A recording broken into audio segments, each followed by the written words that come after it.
I'm going to be doing a virtual tour of St. Peter's Basilica in Rome.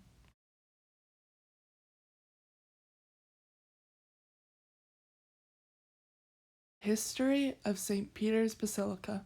St. Peter, believed to have been one of the 12 apostles and the first ever pope to be martyred under the reign of Emperor Nero in approximately 64 AD. In 306 AD, Emperor Constantine became the first Christian emperor of Rome. He decided to build a basilica on Vatican Hill at the supposed location of St. Peter's tomb. In the picture above, you could see what St. Peter's Basilica looks like today.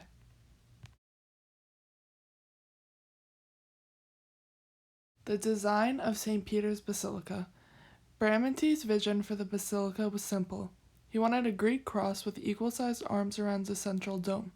But then Bramante and the Pope died before a lot could be built.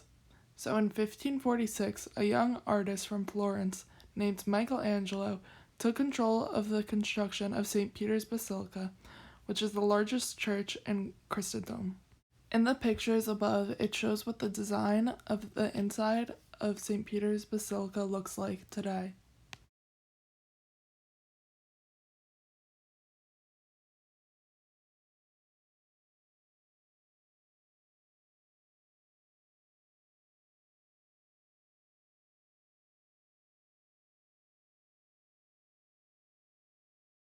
The layout of St. Peter's Basilica.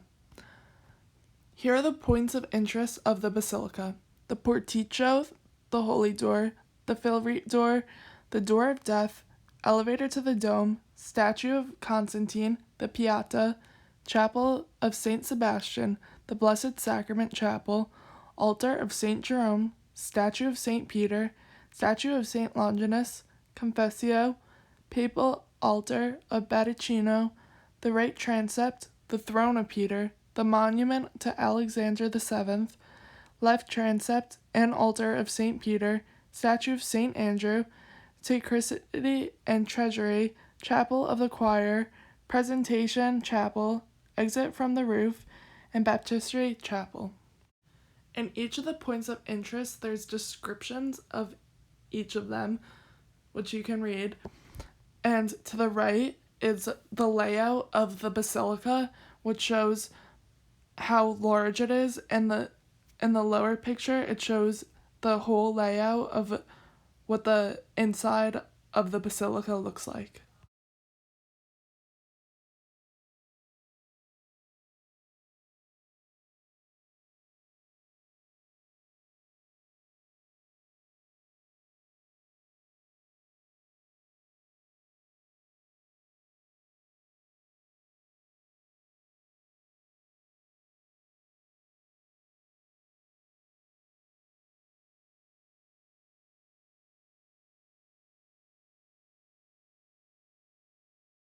The structure of St. Peter's Basilica. The basilica, now the Pope's principal church, was built according to tradition above the burial site of St. Peter, one of the 12 disciples of Jesus and the first bishop of Rome, who was martyred in the year 64 CE.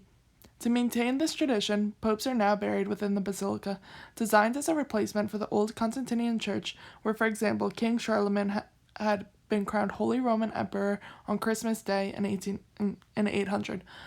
Which had been erected around 320 CE. Construction of the present building had begun in 1506 under Pope Julius and completed in 1626 under Pope Urban. Admired for its Renaissance, the sculpture, as well as its fusion of Renaissance and Baroque architecture, the design, construction, and decoration of St. Peter's involved the greatest old masters of the day, including Albertini, Raphael, Bramantini, Michelangelo, and Bernini. Note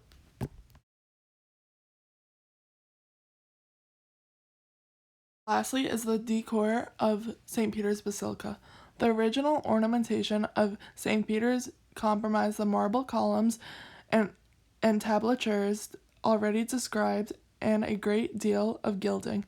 4th and 5th century references to the church consistently mention its shining and gleaming appearance, including descriptions written by Prudentius. Constantine's donations included, in addition to inscribed gold cross weighing 150 pounds, shining gold foil to cover the apse, a silver gilt jewel-studded altar weighing 350 pounds, a golden chandelier with 50 dolphin-shaped lights that hung in front of the tomb of St. Peter, and 32 silver lamps in the nave as described in the Liber Pontificales. Illumination was luxury because of the cost of good oil to burn in the lamps, so the lights were endowed with a number of oil-producing properties in Syria and Egypt.